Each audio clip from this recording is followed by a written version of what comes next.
Alright, I'm back here with part 2, and as I said at the end, the Bride of Constant Vigil basically says that she realized that some actions must be taken due to the fact that SBO diverted from his original mission.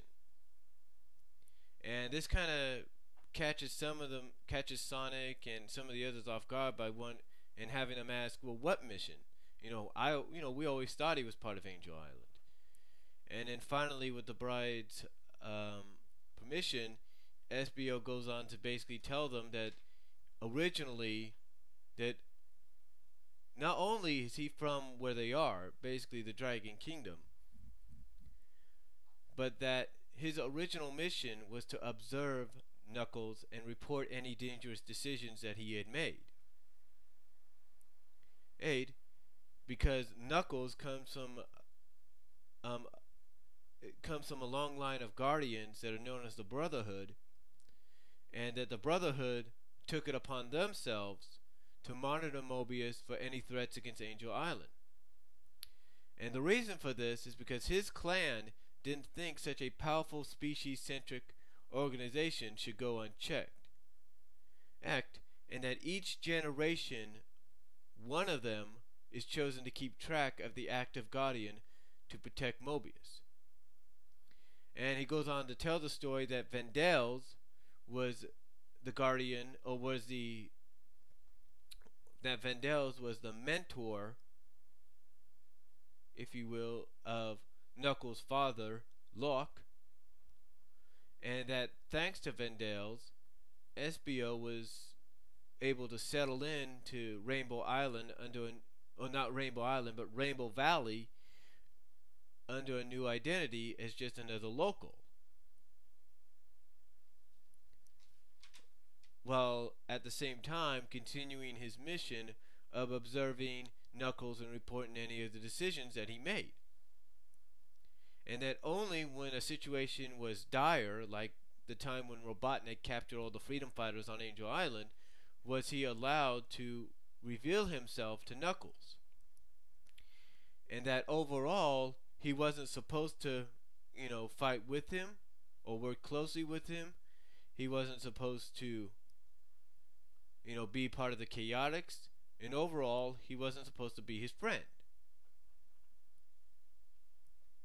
Now, after SBO explains this, the bride basically says, that SBO has broken the taboo of his station, but she cannot ignore that by doing so, it was the right choice. Now, this surprises SBO, especially when she says, I order you to return to your station on Angel Island, and that he has permission to act freely and as he sees fit.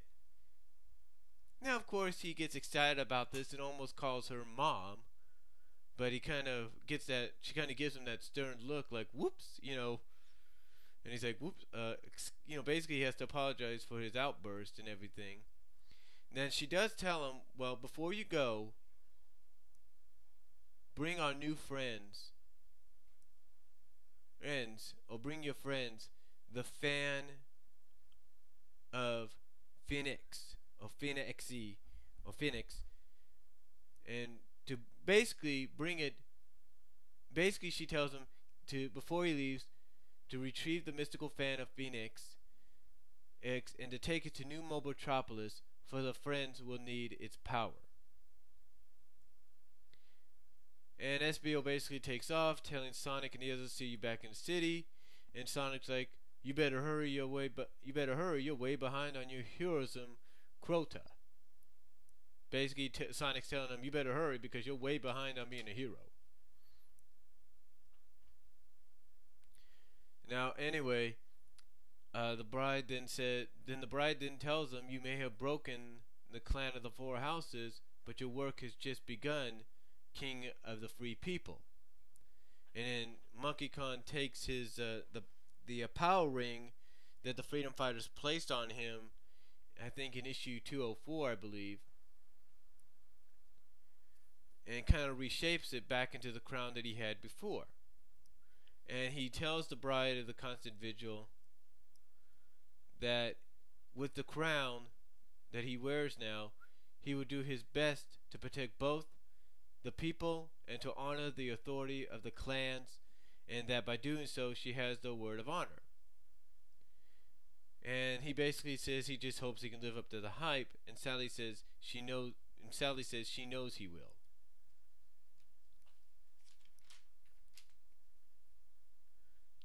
Then the bride tells them that her shinobi clan will escort them and make sure they have a safe departure from the Dragon Kingdom.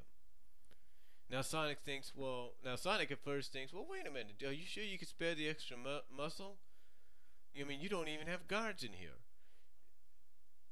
And she basically, I guess, has to humor him and say, oh, do you really think I would truly leave myself unprotected to such powerful outsiders? And then that's when Tails and Sonic, kind of look up and they see all these chameleons, Shinobi clan members, if you will, coming out of the shadows. And Sonic thinks, wow, that's pretty cool.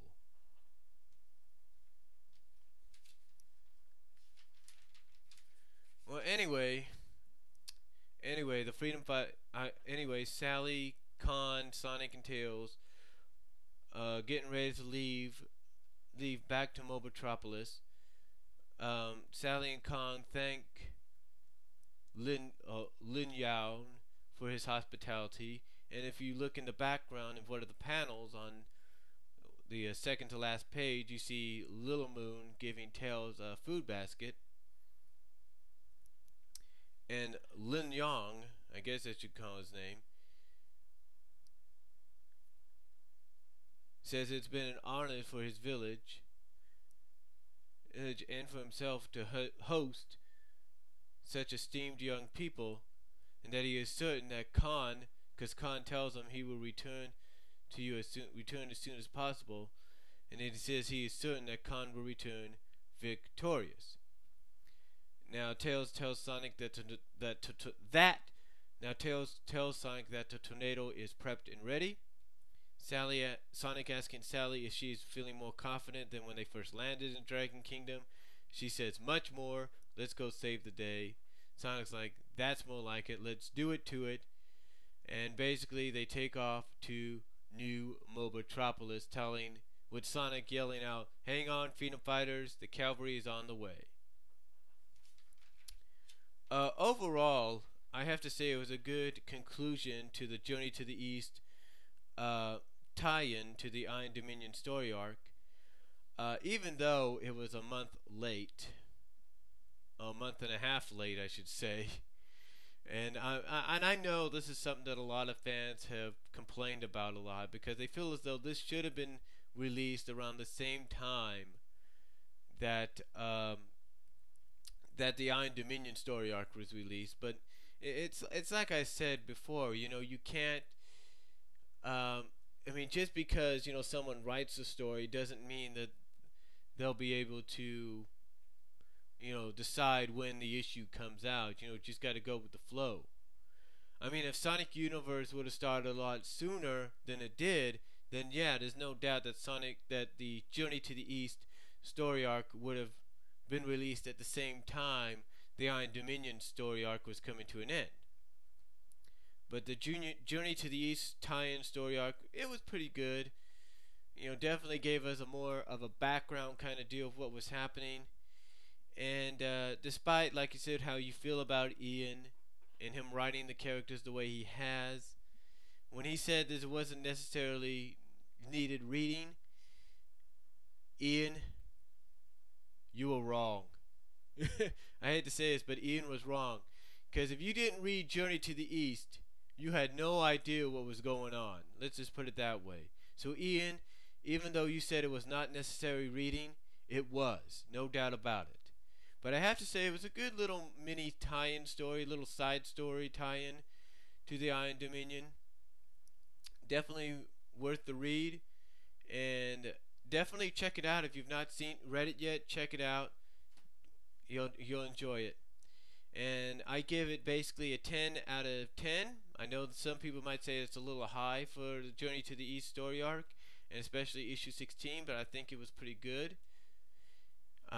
Despite how people feel about it, it did give us some background on why certain things happened, on why SBO did what he did, and why SBO was part of the Chaotix and on Angel Island.